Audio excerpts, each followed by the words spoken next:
Good afternoon everyone. आज की इस वीडियो में हम टर्म 2 की जो प्रैक्टिकल की लिस्ट सीबीएसई ने प्रोवाइड कराई है, जो तुम्हारे प्रैक्टिकल्स होंगे, प्रैक्टिकल एंड वाइवा, तो उसमें जो सीबीएसई चाहता है कि तुम कुछ इस टाइप के प्रोग्राम्स अपनी प्रैक्टिकल फाइल के अंदर रखो, तो उन प्रोग्राम्स को डिस्कस करेंगे। तो यहाँ पर देखो सीबीएसई का मैंने सिलेबस ओपन किया हुआ है, तो उसने बताया है कि कौन कौन किस किस टाइप के प्रोग्राम तुम टर्म 1 एंड टर्म 2 में इंक्लूड कर सकते हो। तो इनिशियली हम टर्म 2 से स्टार्ट करेंगे, इन प्रोग्राम्स को डिस्कस करेंगे। Not with a single approach, हम देखेंगे कि एक एक प्रोग्राम को हम दो दो तीन तीन अप्रोच से ट्राई करने की कोशिश करेंगे। फिर उसके बाद टर्म 1 के हम कुछ प्रोग्राम आज की इस वीडियो में कंप्लीट करेंगे। इसके नोट्स मैंने आपके लिए एक डॉक्स फाइल, पीडीएफ फाइल मैंने बना के रखी हुई है ऑलरेडी। जो मैं प्रोग्राम्स यहाँ स्क्रीन पर टाइप करूँगा, सेम प्रोग्राम मैंने ऑलरेडी बना के रखे हुए हैं। वो उसकी पीडीएफ की लिंक आपको डिस्क्रिप्शन बॉक्स में मिल जाएगी, तो तुम जाके वहाँ से प्रोग्राम्स को डाउनलोड कर सकते हो। और अगर चैनल पे अभी तक न्यू हो तो फर्स्ट ऑफ ऑल सब्सक्राइब ज़रूर करो चैनल को, और बेल आइकन दबाना ना भूलना। तो पहला प्रोग्राम हम देखते हैं। इसमें फर्स्ट प्रोग्राम है find the largest and smallest number in a list और टपल। मतलब सीबीएसई बोल रहा है कि तुम्हें एक प्रोग्राम लिखना है जिसमें से तुम्हें लार्जेस्ट नंबर फाइंड आउट करना है किसी लिस्ट से या फिर किसी टपल से। तो हम क्या करेंगे, हम एक लिस्ट क्रिएट करेंगे फंक्शन के थ्रू।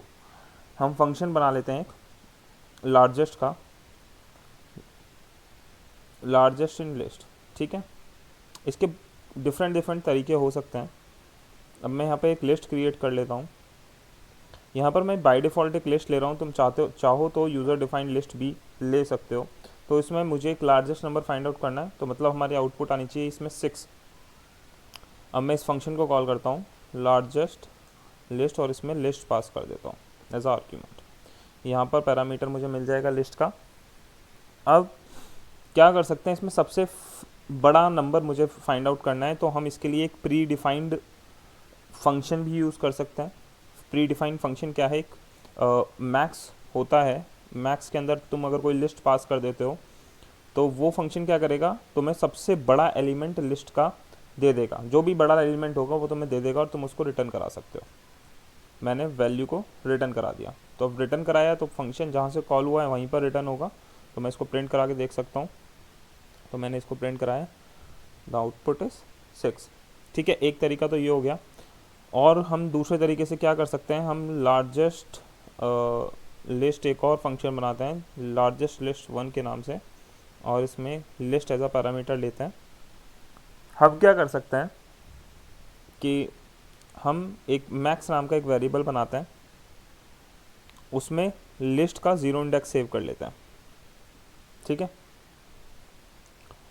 अब फॉर लूप लगा लेते हैं। फॉर आई इन रेंज 0, तो हम ऑलरेडी हमारे पास है, तो हम क्या कर सकते हैं 1 to लेंथ ऑफ लिस्ट तक जाएंगे। ठीक है, 1 हम 0 हमारे पास ऑलरेडी इसके अंदर है, तो हम 1 से स्टार्ट करेंगे और लेंथ तक जाएंगे। यहाँ पर हमने क्या किया, इफ़ कंडीशन लगाई, इफ़ मैक्स, जो हमने मैक्स जो अभी हमने लिस्ट 0 इंडेक्स का वैल्यू मैक्स के अंदर दिया, अगर वो छोटा है लिस्ट ऑफ आई से, तो हम मैक्स को क्या कर देंगे, अपडेट कर देंगे max equal to list of I. तो जब ये इटरेट होना शुरू होगा, तो लिस्ट के एंड जब तक ये इटरेट होगा, इन दी एंड मैक्स के अंदर सबसे बड़ा एलिमेंट होगा। तो हम इसको रिटर्न करा देते हैं मैक्स को, और यहाँ पर फंक्शन 1 कॉल कर लेते हैं। Output is same. यहाँ पर मैं क्या कर देता हूँ, चेंज कर देता हूँ, 15 कर देता हूँ इसको, देन आउटपुट इज़ 15। तो एक फंक्शन ये हुआ जिसमें हमने क्या किया, लिस्ट के 0 इंडेक्स को सेव कराया है। इसमें हमने कोई प्री डिफाइंड फंक्शन यूज़ नहीं किया है, इसमें हमने प्री डिफाइंड फंक्शन यूज़ किया है। इसको हम एक और तरीके से कर सकते थे, इसी सेम कोड को क्या कर सकते थे, हम डायरेक्ट रिटर्न करा देते। एज यू, अगर तुमने फंक्शन अच्छे से पढ़े हैं तो तुम्हें पता होगा कि इस तरीके से हम रिटर्न करा सकते थे। तो हम इस तरीके से भी डायरेक्ट रिटर्न करा देते, तो हमें एक वेरिएबल एक्स्ट्रा क्रिएट करने की ज़रूरत नहीं पड़ती। ठीक है, अब मैं इसको रन करा के देखता हूँ। तो आउटपुट इज़ 15 अगेन, बट इसको चेंज कर देते हैं, 61 कर देते हैं, देन आउटपुट इज़ 61। ठीक है, तो हमने लार्जेस्ट नंबर फाइंड आउट कर लिया ये। अब इसमें ही अगर हम सेम प्रोग्राम स्मॉलेस्ट के लिए होता कि हमें स्मॉलेस्ट नंबर फाइंड आउट करना है, तो क्या करेंगे, वीडियो थोड़ी लंबी होगी ऑब्वियसली, हम इसमें काफ़ी सारे प्रोग्राम डिस्कस करने वाले हैं, तो इसको कोई बात नहीं, वीडियो देख लेना। अच्छा, बहुत सारी चीज़ें नई नई जानने को मिलने वाली हैं तुमको। तो मैंने क्या किया, एक मिनिमम मैं क्या करने वाला हूँ, लिस्ट में मिनिमम फाइंड आउट करने वाला हूँ। तो एग्जैक्टली सेम यूज़ कर सकते हैं। यहाँ पर एक प्री डिफाइंड फंक्शन होता है हमारे पास मिन नाम से। इसके अंदर अगर मैं कोई भी लिस्ट भेज देता हूँ तो ये मुझे मिनिमम वैल्यू रिटर्न करके दे देता है। ठीक है, तो अब मैं लार्जेस्ट की जगह यहाँ पर अगर मिनिमम इन लिस्ट कॉल करता हूँ तो ये मुझे सबसे छोटा नंबर मेरे को ला के देगा। आउटपुट आ गया 1। ठीक है, इसने रिटर्न कर दिया सबसे छोटा जो भी लिस्ट के अंदर होगा। दूसरा क्या हो सकता था, सेम जैसे हमने मैक्सिमम के लिए कोड लिखा वैसे ही हम मिनिमम के लिए भी लिख सकते थे।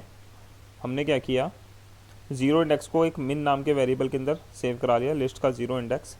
लिस्ट में इंडेक्सिंग होती है, तो मैंने ज़ीरो इंडेक्स की वैल्यू सेव करा ली, यानी 1 मेरे पास इस मिनिमम के अंदर है। फिर मैंने फॉर लूप लगाया, अगेन सेम फॉर लूप लगाएंगे। आई इन रेंज 1 से स्टार्ट करेंगे और इसको लेके जाएंगे लेंथ ऑफ लिस्ट तक, जो भी लिस्ट की लेंथ होगी। ठीक है, अब मैं इसको चेक कर लूँगा, इफ़ मिन is greater than list of I. Greater than का मतलब है कि अगर मिन बड़ा है किसी भी और एलिमेंट से, मतलब जैसे 1, अभी मिन के अंदर क्या है, बाय डिफ़ॉल्ट 1 है, तो ये चेक करेगा 1 इज़ ग्रेटर देन 2। अगर कंडीशन ट्रू होगी तो हम क्या कर देंगे, मिन को चेंज कर देंगे लिस्ट ऑफ आई से। ठीक है, और इन दी एंड रिटर्न करा देंगे मिन को, तो it will give the output 1। अब इसको क्या करते हैं, 1 की जगह 2 की जगह 0 कर देते हैं। Now we will check the output.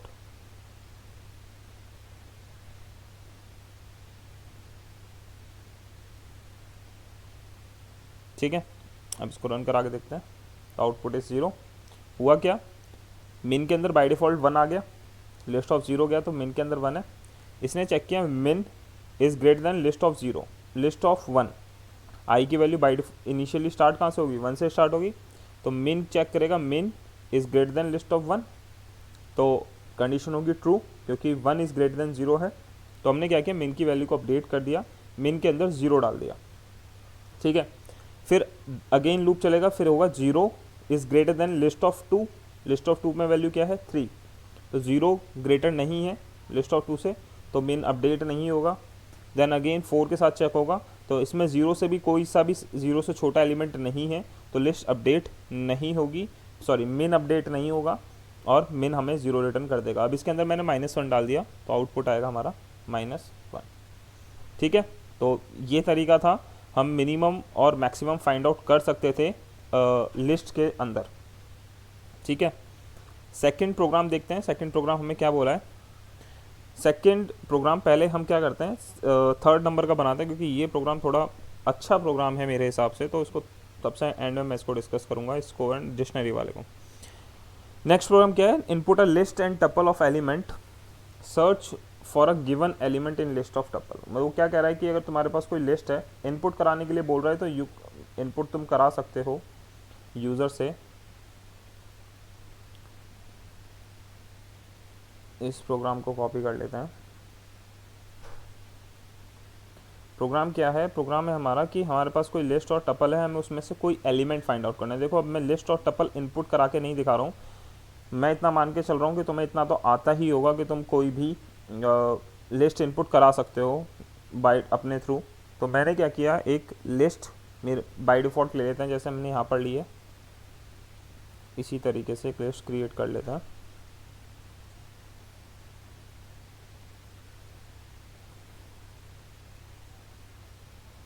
अब हम क्या चाहते हैं कि इसमें एक हमने लिस्ट हमने क्रिएट कर ली। अब हम चाहते हैं कि यूज़र कोई नंबर फाइंड आउट करे, कोई नंबर सर्च करे, तो हम क्या करते हैं, सर्च फंक्शन को कॉल कर लेते हैं, सर्च लिस्ट नाम दे देते हैं इसको। ठीक है, ये क्या करेगा, लिस्ट के अंदर सर्च करेगा और रिटर्न करेगा आउटपुट। ठीक है, रिटर्न करेगा क्या, रिटर्न करेगा नंबर, रिटर्न करेगा जो उसे मिलेगा। और हम एक x ले लेते हैं, x के अंदर क्या होगा, जो इस नंबर को हम सर्च करेंगे। ठीक है, तो x इक्वल टू 2 हम सर्च करेंगे, 2 इसके अंदर, इस लिस्ट के अंदर जो यहाँ पर आने वाली है।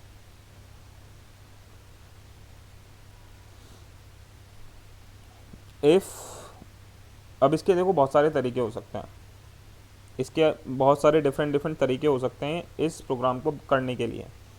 सबसे पहला एग्जांपल मैं फॉर लूप के थ्रू दूंगा, जिसको सबसे इजी अप्रोच मैं मानता हूँ इसके लिए। एक फॉर लूप लगाया, if I equal to X है तो क्या कर दें, प्रिंट करा दें फाउंड। ठीक है, एक्स कॉमा फाउंड हमने प्रिंट करा दिया। ठीक है, और अदरवाइज रिटर्न कर दे नॉट फाउंड। ठीक है, अगर अवेलेबल होगा तो प्रिंट करा देगा फाउंड, अगर नहीं अवेलेबल होगा तो रिटर्न करा देगा फाउंड नहीं हुआ। ठीक है, या फिर हम यहाँ से रिटर्न भी करा सकते थे, डायरेक्ट इसको प्रिंट ना कराने की जगह हम इसको रिटर्न ही करा देते। ठीक है, रिटर्न करा दिया फाउंड। अब मैं इसको कॉल करता हूँ तो आउटपुट आई है हमारी फाउंड। क्या हमने क्या किया, एक लिस्ट बनाई, लिस्ट के अंदर हमने एक्स को सर्च करना है, हमने लिखा है इफ़ आई, क्योंकि इस आई के अंदर एक एक करके लिस्ट के एलिमेंट आते चले जाएंगे। हमने किया अगर आई इक्वल है एक्स के, if I is equal to X तो रिटर्न क्या कर देगा फाउंड, अदरवाइज लूप के बाहर आके हमने लूप के बाहर आके रिटर्न किया है नॉट फाउंड, अगर नहीं मिलेगा तो नॉट फाउंड। एक तरीका तो ये हो गया। दूसरा तरीका हम क्या कर सकते थे, सर्च लिस्ट को एक और फंक्शन बना लेते, सर्च लिस्ट 1 के नेम से, जिसमें हम लिस्ट पास करते और एक्स पास करते और हम सर्च कर सकते थे if X in list then return found else return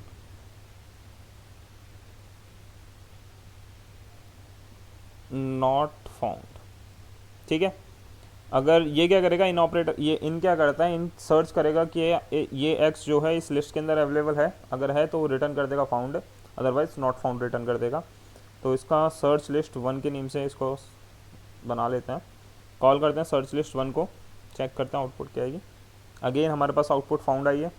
अब क्या करते हैं, इसके अंदर एलिमेंट डालते हैं 8, जो कि इस लिस्ट के अंदर एग्जिस्ट नहीं करता है, तो आउटपुट हमारी आई है नॉट फाउंड। ठीक है, वन मोर, एक और तरीके से हम इसको कर सकते हैं, एक और वे इसका हो सकता था, सर्च लिस्ट कर लेता अगर मैं, इसके अंदर मैंने लिस्ट ली और एक्स लिया। ठीक है, सर्च लिस्ट के अंदर मैंने एक लिस्ट बना ली और एक्स बना लिया। अब इसके अंदर हम क्या करेंगे, चेक करेंगे कि एलिमेंट एग्जिस्ट करता है या नहीं करता। अगर वो एग्जिस्ट करता है तो हम उसको इंडेक्स भी बताएंगे, यूज़र को बताएंगे किस इंडेक्स पे एलिमेंट एग्जिस्ट करता है। तो इसके लिए हम इनमरेट फंक्शन का यूज़ कर सकते हैं, इनमरेट का हम यूज़ कर सकते हैं। ठीक है, इनमरेट क्या करता है, वो किसी भी लिस्ट के हर एक वैल्यू का इंडेक्स भी देगा और वैल्यू भी देता है। मतलब हम आई के अंदर, तो जैसे ये 1 है, 1 0 इंडेक्स पे है, तो आई के अंदर 0 इंडेक्स सेव होगा और वी के अंदर होगा वैल्यू सेव, वैल्यू क्या है 1 है। ठीक है, तो मैच करा लेंगे, if V is equal to X then return, return क्या करा देंगे, I comma V, I comma V return करा देंगे। ठीक है, अगर वो नहीं मिलता है तो हम क्या करेंगे, रिटर्न करा देंगे नॉट फाउंड। रन करा के देखें इसको, सर्च लिस्ट 2 नाम दे देते हैं इसका। ठीक है, 1 ऑलरेडी हम क्रिएट कर चुके हैं, तो 8 तो इसके अंदर था ही नहीं। 7 देखते हैं, 7 के लिए देखो इसने बताया कि 7 इसके अंदर है और कौन सी इंडेक्सिंग पे है, इंडेक्स नंबर 6 पे। तो अगर तुम इसकी इंडेक्स चेक करोगे तो this is on index number 6। तो जैसे मैंने बताया, इनमरेट क्या करता है, हमें लिस्ट के हर एलिमेंट का इंडेक्स भी हमें प्रोवाइड कराता है वैल्यू के साथ साथ। तो मैंने आई के अंदर इंडेक्स सेव किया है, मैं इसको इंडेक्स भी लिख सकता था इस तरीके से भी, एक वेरिएबल बना लेते हैं इंडेक्स और वैल्यू के नाम से। तो वैल्यू के अंदर वैल्यू आएगी और इंडेक्स के अंदर इंडेक्स आएगा। मैंने इंडेक्स और वैल्यू दोनों ही रिटर्न करा दी, तो ये मेरे पास 6 और 7 आ गया। 6 मतलब index and 7 is the value. तो इस तरीके से हम सर्च का प्रोग्राम बना सकते थे। हमने 3 डिफरेंट अप्रोच देख ली हैं इसकी। अब देखते हैं कुछ समथिंग डिफरेंट प्रोग्राम देखते हैं कि अगला प्रोग्राम CBSE ने क्या सजेस्ट किया है। सजेस्ट किया है input a list of number and find the smallest and largest number from a list, जो कि हम ऑलरेडी कर चुके हैं। Smallest and largest number list में से फाइंड आउट करना है, जिसकी हमने अलग तीन अप्रोच देखी हैं। अब प्रोग्राम देखते हैं ये वाला। Input a list of number, swap element of even location with element of odd location. ये क्या कहना चाह रहा है कि जो इवन, जैसे इंडेक्सिंग है, जैसे ये I1 है is on 0 index and 2 is on 1 index, तो 1 की वैल्यू इवन इंडेक्स पे है और 2 वैल्यू ऑड इंडेक्स पे, तो दोनों को हमें स्वैप करना है। इवन इंडेक्स को स्वैप करना है ऑड से और ऑड को स्वैप करना है इवन से। तो हम इसी लिस्ट को यूज़ कर लेंगे। हम क्या करते हैं, एक फंक्शन बनाते हैं even odd swap. Even odd swap करना है हमें, ठीक है ना। इवन ऑड इंडेक्स स्वैप कर लेते हैं इसको, ताकि कन्फ्यूज़न ना हो। इसके अंदर हम एक लिस्ट ले लेते हैं एज आ पैरामीटर और फंक्शन को कॉल करा लेते हैं इव प्रिंट इवन ऑड, और इसके अंदर लिस्ट एज आर्ग्यूमेंट पास कर दिया हमने। ठीक है, अब स्वैप करना है। 0 इंडेक्स की वैल्यू 1 पे चली जाएगी, 1 इंडेक्स की 0 पे चली जाएगी, 3 इंडेक्स की वैल्यू 2 पर आ जाएगी, 2 की 3 पे चली जाएगी। अब इसके लिए क्या करेंगे, अब हम क्या करेंगे, हम रेंज लगाएंगे।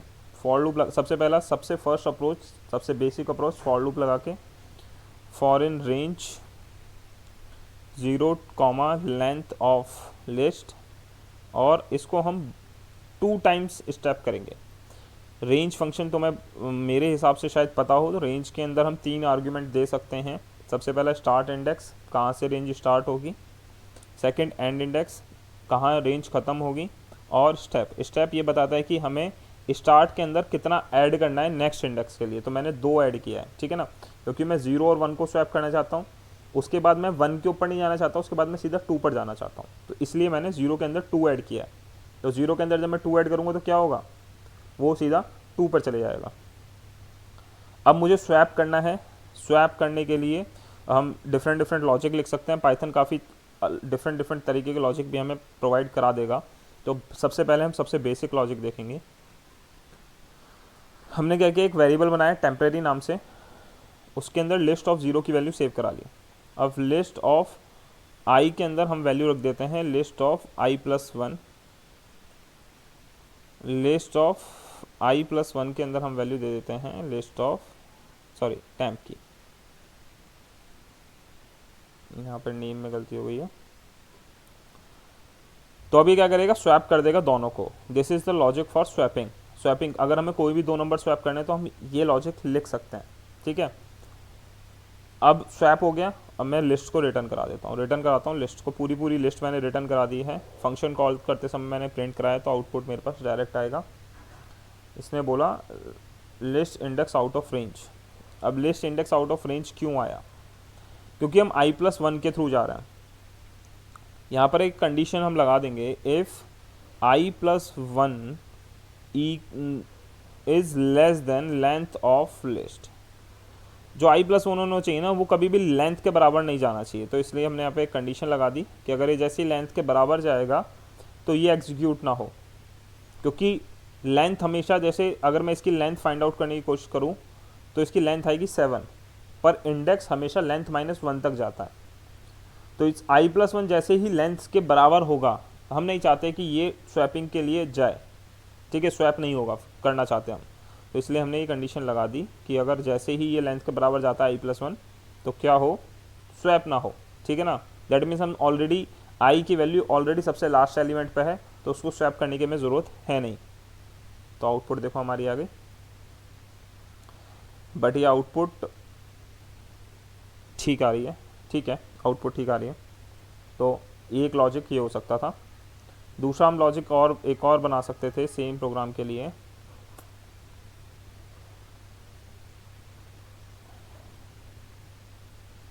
इसमें स्वैपिंग दूसरे तरीके से कर सकते थे, मतलब इस सेम प्रोग्राम में हम एक और तरीके से स्वैपिंग कर सकते हैं। क्या करते हैं, इस कोड को ही कॉपी कर लेते हैं अगेन, और इसमें थोड़े से माइनर चेंजेस करते हैं। अब इस स्वैपिंग के लिए हम ये लॉजिक नहीं लिखेंगे, हम क्या करेंगे, list of i list of i+1 equal to list of I plus one comma list of I. ठीक है,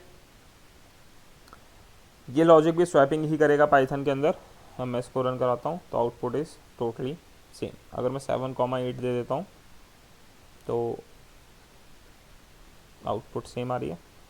1 इंडेक्स की वैल्यू 0 पर आ गई और 3 इंडेक्स की 2 पर। इसी तरीके से इवन वैल्यूज़ ऑड पर हैं, ऑड वैल्यूज़ इवन पर हैं। ठीक है, तो हम दो लॉजिक लिख सकते थे। एक तो स्वैपिंग हम इस तरीके से कर सकते हैं, एक स्वैपिंग हम इस तरीके से कर सकते हैं। ठीक है, अब नेक्स्ट प्रोग्राम देखते हैं।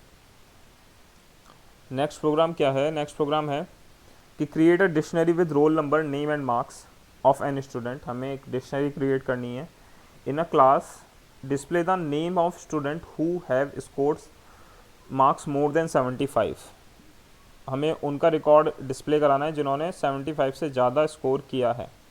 अब एक डिक्शनरी क्रिएट करनी पड़ेगी हमें। यहाँ पर हम एक डिक्शनरी नाम का एक वेरिएबल बना लेते हैं, या स्टूडेंट्स नाम से बना लेते हैं। ठीक है, अब हमें क्या करना है? स्टूडेंट की रिकॉर्ड एंटर कराने हैं। तो मैं इतना मान के चल रहा हूँ कि तुम्हें बाय डिफ़ॉल्ट डिक्शनरी एंटर कैसे होती है ये तुम्हें पता होगी। तो इसको मैं 3 डिफरेंट अप्रोच से करके दिखाऊंगा। पहले हम क्या करेंगे, रिकॉर्ड डिक्शनरी की जो की होगी वो हम 1 2 3 ले रहे हैं, और जो वैल्यूज़ होंगी दैट इज़ लिस्ट। हम क्या करेंगे, लिस्ट में फर्स्ट इंडेक्स पे रोल नंबर, सेकंड इंडेक्स पे उसका नेम, और थर्ड इंडेक्स पे उसके मार्क्स स्टोर कराएंगे। ठीक है, रोल नंबर 2, नेम होगा राजू और स्कोर इज 76। रोल नंबर 3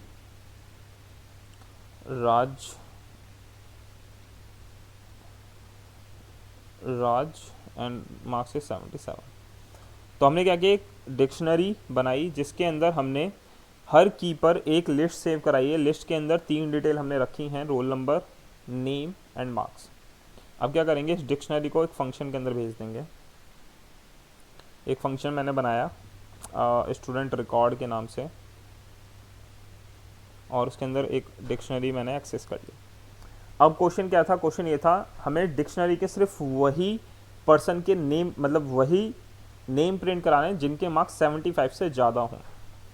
तो सबसे पहले हम डिक्शनरी को एक्सेस करेंगे। तो डिक्शनरी को एक्सेस करने के लिए हमारे पास एक बाय डिफ़ॉल्ट फंक्शन होता है वैल्यूज़ नेम से। ठीक है, ये क्या करेगा, आई के अंदर मुझे सारी वैल्यू दे देगा। अब मैं क्या करूँगा, आई के अंदर क्या आएगा, लिस्ट आएगी। वैल्यूज़ का मतलब क्या है, ये हमें लिस्ट देने वाला है। ठीक है, तो आई के अंदर ये लिस्ट आएगी। तो मैं क्या करता हूँ, आई की अगर सेकंड इंडेक्स, अगर आई का जो सेकंड इंडेक्स है वो ग्रेटर देन है 75, क्योंकि हमें पता है जो सेकंड इंडेक्स की वैल्यू है वो मार्क्स ही है।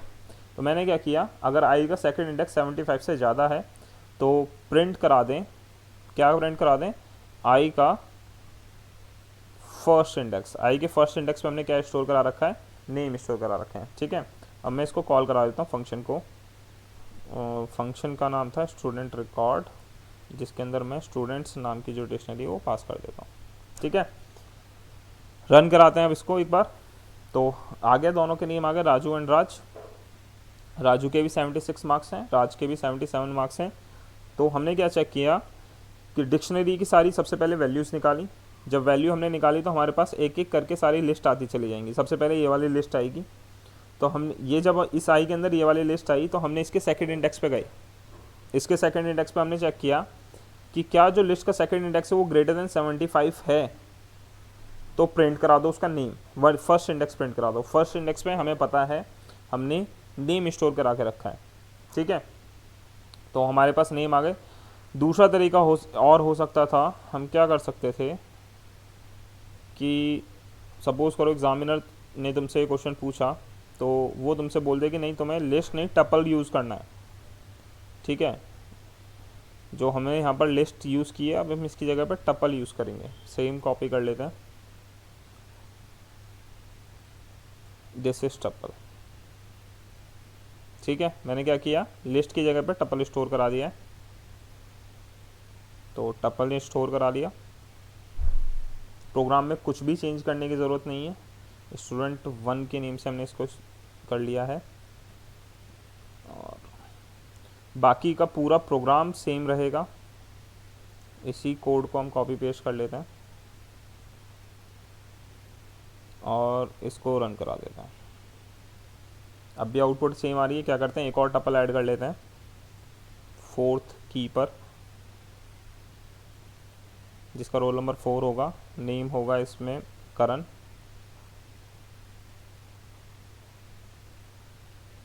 और 78 हम दे देंगे इसको मार्क्स।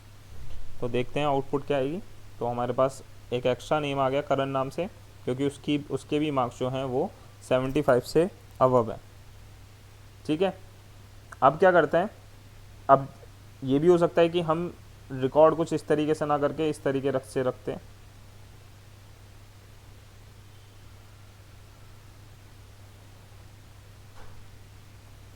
कि जो वैल्यूज़ हैं वो कुछ इस तरीके से जाती 1 कि डिक्शनरी के अंदर डिक्शनरी स्टोर हो रही है। यहाँ पर रोल नाम की की पर हम रोल नंबर स्टोर करा रहे हैं और नेम नाम की नेम की पर हम नेम स्टोर करा रहे हैं उसका, और मार्क्स की पर हम क्या स्टोर करा रहे हैं, मार्क्स। ये भी हो सकता था। ठीक है, हमने डिक्शनरी के अंदर डिक्शनरी बनाई है। क्या कह रहा है कि हर की पर एक और डिक्शनरी स्टोर होगी जिसके अंदर यही 3 डिटेल हम फिल करेंगे। तो तरीका कुछ इस तरीके से भी स्टोर कराने का हो सकता था कि हम टपल की या लिस्ट की जगह डिक्शनरी ही स्टोर करा लेते हैं। तो यहाँ पर मैंने डिक्शनरी स्टोर कराई है।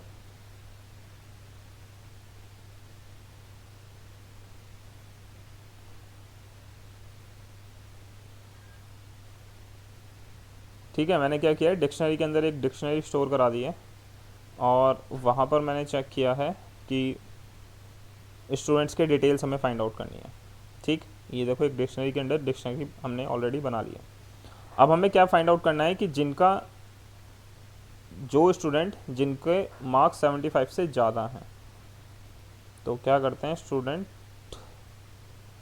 रिकॉर्ड 2 के नाम से एक और डिक्शनरी क्रिएट कर लेते हैं,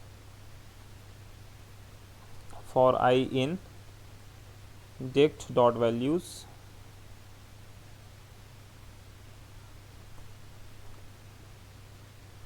इफ़। अब क्या होगा, जब आई के अंदर वैल्यू आएगी तो वो एक और डिक्शनरी आएगी। ठीक है ना, इफ़ आई मार्क्स। अब हम क्या करेंगे, की के थ्रू कंपैरिजन करेंगे। If I marks equal is greater then 75, तो हम प्रिंट करा देंगे आई नेम वाली की वैल्यू प्रिंट करा देंगे। ठीक है, कॉल कराते हैं फंक्शन को, स्टूडेंट 2 दे देते हैं, यहाँ पर 2 ही था ना, ये भी 2 है। कॉल कराते हैं तो आउटपुट हमारे पास राजू और करण आई। राजू के मार्क्स 76 हैं, करण के मार्क्स 76 हैं और राज के मार्क्स 75 हैं। तो ये नहीं आएगा, इसको 175 अगर मैं कर देता हूँ तो राज भी आंसर आ जाएगा। ठीक है, हमने क्या किया, हमने अब जो कंपैरिजन किया है वो की के थ्रू किया है। जब हम अभी तक हम इंडेक्सिंग देख रहे थे, अब हमने डायरेक्ट की पास कर दी है। आई ऑफ मार्क्स पे अगर वैल्यू 75 से बड़ी है तो आई ऑफ नेम प्रिंट करा दो। इस आई के अंदर क्या आएगा, इस आई के अंदर जब भी डिक्शनरी की वैल्यूज़ ये देगा तो एक एक करके ये वाली डिक्शनरी आना शुरू हो जाएंगी। सबसे पहले ये डिक्शनरी आएगी, देन ये वाली डिक्शनरी आएगी, देन ये वाली। इस डिक्शनरी की हमने क्या किया, फिर हमने की को चेक किया, हमने मार्क्स वाली की को चेक किया कि अगर वो 75 से ग्रेटर है तो ये वाली की वैल्यू प्रिंट करा दो, अदरवाइज़ मत कराओ। ठीक है, तो ये डिफरेंट अप्रोच हो सकती थी कि हो सकता था हम इसमें लिस्ट स्टोर कर लें, ये भी कर सकते थे हम इसमें टपल स्टोर कर लें। एग्जामिनर ये भी कह सकता है कि नहीं तुम इसमें डिक्शनरी ही स्टोर करके दिखाओ। तो मैंने तुम्हें तीनों तरीके से दिखा दिया है कि तुम तीनों तरीके से इसको कैसे एक्सेस कर सकते हो। ठीक है ना, नेक्स्ट प्रोग्राम देखते हैं जो CBSE ने हमें बोला है। ये प्रोग्राम से जो टर्म 2 के लिए हमें बोला है, टर्म 1 के भी कुछ प्रोग्राम्स देखते हैं। सबसे पहले हम आते हैं, क्वेश्चन क्या है, input 2 number and display the larger और स्मॉलर नंबर। सबसे सिंपल और सबसे बेसिक प्रोग्राम है ये, सबसे सिंपल प्रोग्राम है कि हमें क्या करना है, हमें 2 नंबर इनपुट कराने हैं। 2 नंबर इनपुट कराने के बाद हमें उसमें सबसे बड़ा नंबर और सबसे छोटा नंबर बताना है। तो हम क्या करते हैं, लार्जेस्ट नंबर फाइंड आउट कर लेते हैं, लार्जेस्ट इन टू वेरिएबल्स के अंदर हम एक वेरिएबल m मान लेते हैं, नंबर 1 मान लो या फिर नंबर 1 और नंबर 2, इन दोनों में सबसे बड़ा फाइंड आउट करना है। If number 1 is greater than number 2 then return number 1। भाई अगर नंबर 1 बड़ा है तो नंबर 1 को रिटर्न करा दो, अदरवाइज क्या कर दो, नंबर 2 को रिटर्न करा दो, रिटर्न नंबर 2। ठीक है, सिंपल था, बहुत बेसिक सा प्रोग्राम है। अब इस फंक्शन को कॉल कर लेते हैं। सबसे पहले जो नीचे हमने फंक्शन कॉलिंग कर रखी है उसको कमेंट कर देते हैं। अब इस फंक्शन को कॉल करते हैं लार्जेस्ट 2, इसमें 2 नंबर भेज देते हैं, 2 और 3, तो आउटपुट आनी चाहिए हमारी 3। तो हमने क्या किया, यहाँ पर इसको प्रिंट कराया, 3 आ गया। बेसिक सा प्रोग्राम था। एक और प्रोग्राम है सेम कॉन्सेप्ट पे कि 3 नंबर में सबसे बड़ा नंबर हमें फाइंड आउट करना है। 3 नंबर के अंदर, मतलब हमें यूज़र 3 नंबर हमें देगा, उसमें हमें सबसे बड़ा नंबर फाइंड आउट करना है। तो मैंने यहाँ पर 3 पैरामीटर ले लिए जो कि यूज़र मुझे भेजेगा। अब इसमें सबसे बड़ा नंबर मुझे फाइंड आउट करना है। सपोज़ करो यूज़र ने मुझे भेजा ये, ठीक है। यहाँ पर मैं फंक्शन का नेम चेंज कर देता हूँ कॉल के टाइम पर। यूज़र ने मुझे 235 भेजा। अब 235 में मुझे सबसे बड़ा नंबर फाइंड आउट करना है कि कौन सा होगा। तो इसके लिए हम क्या करते हैं, एक वेरिएबल बना लेते हैं। सबसे पहले एक वेरिएबल बना ले जिसके अंदर हमने नंबर 1 की वैल्यू स्टोर करा के रख ली।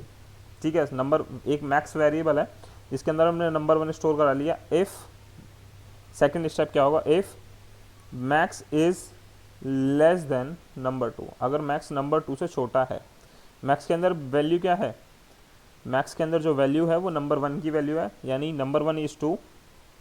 अगर 2 3 से छोटा है तो हम क्या करेंगे, मैक्स की वैल्यू कर देंगे नंबर 2। ठीक है, फिर हम एक और चेक लगा लेंगे, if max is less than number 3, तो हम क्या कर देंगे, मैक्स इक्वल टू नंबर 3 और रिटर्न करा देंगे मैक्स को। अब देखो इसमें मैंने क्या किया है, नंबर 1 के अंदर है 2, मैक्स की वैल्यू हो गई 2। अब 2 इज़ लेस देन 3, कंडीशन है ट्रू, तो हमने क्या किया, मैक्स की वैल्यू अपडेट कर दी, मैक्स के अंदर अब 3 सेव करा दिया। ठीक है, फिर हमने दोबारा चेक किया, if 3 is greater then 3 is less than number 3, number 3 के अंदर वैल्यू है 5, तो 3 is less than 5 condition true है। तो हमने क्या किया, 3 के मैक्स के अंदर नंबर 3 यानी 5 स्टोर करा दिया और रिटर्न करा दिया मैक्स को। तो आउटपुट हमारी आनी चाहिए 5, तो आउटपुट हमारी आ रही है 5। ठीक है, बहुत सिंपल सा प्रोग्राम था, लार्जेस्ट इन 3 नंबर हमें फाइंड आउट करना था। नेक्स्ट प्रोग्राम लूप, ये प्रोग्राम है पैटर्न्स के। पैटर्न के प्रोग्राम हम नेक्स्ट वीडियो के अंदर देखेंगे। अभी आज हम थोड़े सिंपल प्रोग्राम देख लेते हैं। पैलिंड्रोम का प्रोग्राम देखते हैं। पैलिंड्रोम का प्रोग्राम हम कर सकते हैं, छोटी वीडियो रहेगी ज़्यादा। अगर हम पैटर्न बनाने लगे तो हमें नेस्टेड भी पढ़ना पड़ेगा। अब मैं क्या करता हूँ, पैलिंड्रोम का प्रोग्राम तो मैं एक डिफरेंट अप्रोच से करके दिखाता हूँ, जिसके अंदर हम 2 फंक्शन का यूज़ करेंगे। ठीक है, 2-3 तरीके से पैलिंड्रोम का प्रोग्राम बनाया जा सकता है। सबसे पहले हम पैलिंड्रोम नंबर का चेक करेंगे, देन हम स्ट्रिंग पर आएंगे। यूज़र हमें कोई भी नंबर देगा, हम उसको चेक करेंगे कि दैट नंबर इज़ पैलिंड्रोम और नॉट।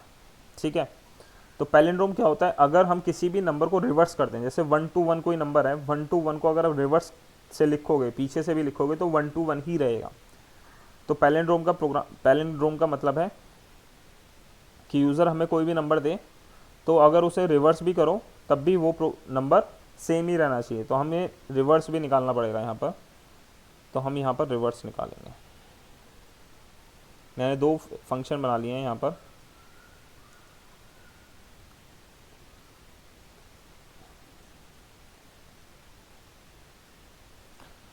पैलिन फंक्शन को कॉल किया जिसके अंदर मैंने 1 to 1 पास कर दिया, यानी इस नंबर के पास 1 to 1 आ जाएगा। यहाँ पर एक वेरिएबल बनाना था REV नाम से और रिवर्स फंक्शन को कॉल कर लेते हैं। रिवर्स फंक्शन के अंदर मैं नंबर भेज देता हूँ। अब ये नंबर इसको भी मिल जाएगा, यहाँ पर 1 to 1 आ गया। अब हम क्या करेंगे, इसका रिवर्स फाइंड आउट करेंगे। While num is greater than 0, ठीक है।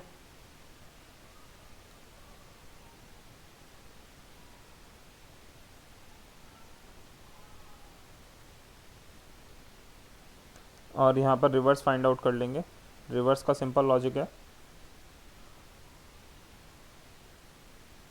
सॉरी नम नहीं, यही रखते हैं, रिमाइंडर नाम से बना लेते हैं, ठीक है। एक रिमाइंडर वेरिएबल बनाया जिसके अंदर मैं रिमाइंडर निकाल लिया, फिर एक रिवर्स वेरिएबल बनाया, रिवर्स निकाल लिया हमने यहाँ पर इसका,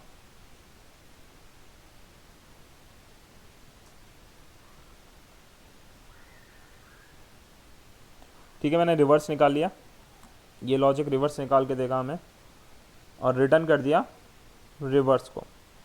अब क्या होगा, जब भी मैं इस फंक्शन को कॉल करूँगा और इसके अंदर कोई भी नंबर पास करता हूँ, ये मुझे उसका रिवर्स रिटर्न करेगा हमेशा।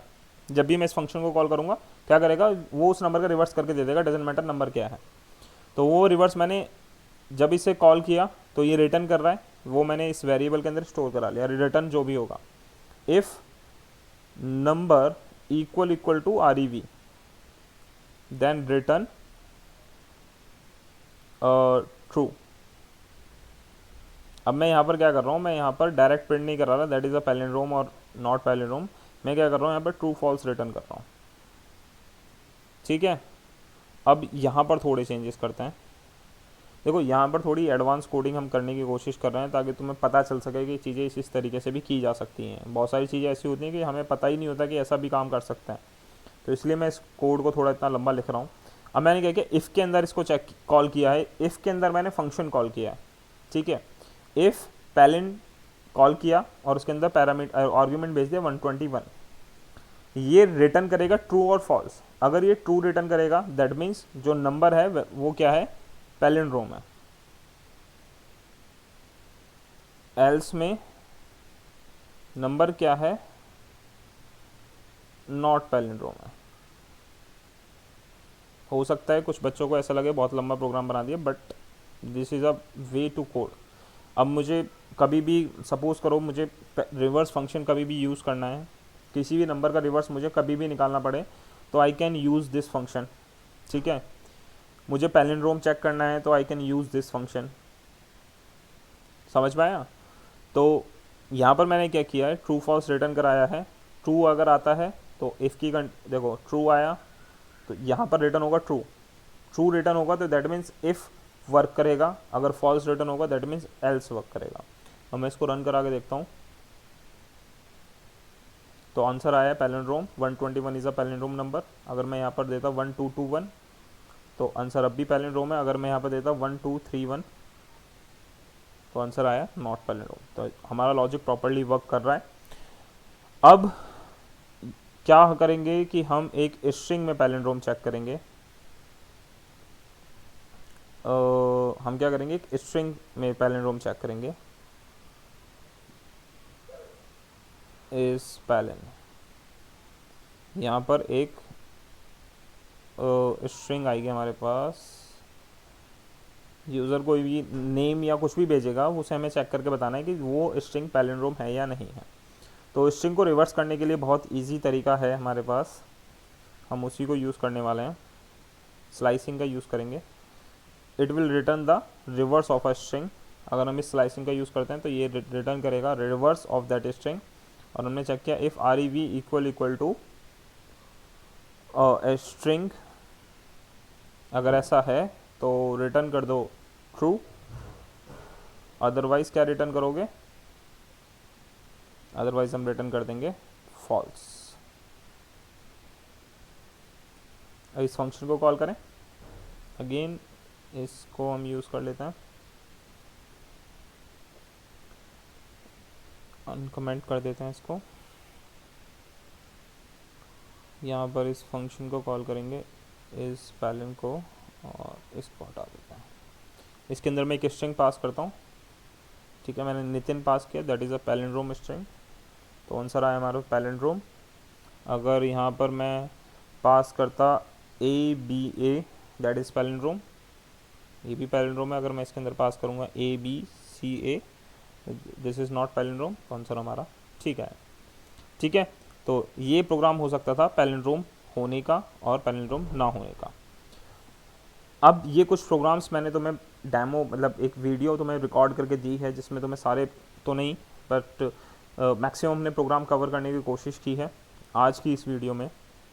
नेक्स्ट वीडियो में हम क्या करेंगे, जो बाकी के बचे प्रोग्राम्स हैं विद पैटर्न्स, हम नेक्स्ट वीडियो में कवर करेंगे, जो कि तुम अपनी फाइल के अंदर लगा सकते हो। इसी जो हमने यहाँ पे प्रोग्रामिंग अभी की है ये वाली, इसकी मैंने एक PDF बनाई है और PDF की लिंक मैं डिस्क्रिप्शन बॉक्स में डाल दूंगा। उस डिस्क्रिप्शन बॉक्स से तुम लिंक को ले जाके डायरेक्ट प्रिंट निकलवा सकते हो अपने लिए, क्योंकि आई होप कि तुम्हें लॉजिक समझ में आए होंगे। तो तुम डायरेक्ट प्रिंट निकलवा सकते हो और उन प्रिंट को अपनी फाइल में पेश कर सकते हो। बस अगर इंडेंटेशन का मैंने प्रॉपरली ध्यान रखा है उस PDF के अंदर, मे भी हो सकता है तुम्हें थोड़ा आउटपुट, मतलब प्रोग्राम्स को ऊपर नीचे पेजेस पे मैनेज करना पड़े। तो I hope you can do this. तो आज की वीडियो में इतना ही रखेंगे। नेक्स्ट वीडियो में बाकी के जो CBSE के रिकमेंडेड प्रोग्राम हैं जो तुम्हारी फाइल्स के अंदर होने चाहिए, मैं उन प्रोग्राम्स को भी तुम्हें बताऊंगा। तो तुम जिस तरीके से अपनी प्रैक्टिकल फाइल को थोड़ा अट्रैक्टिव और थोड़ा एडवांस बना सकते हो। तो आज के लिए बस इतना ही, जल्दी मिलेंगे नेक्स्ट वीडियो के साथ में, तब तक के लिए जय हिंद जय भारत।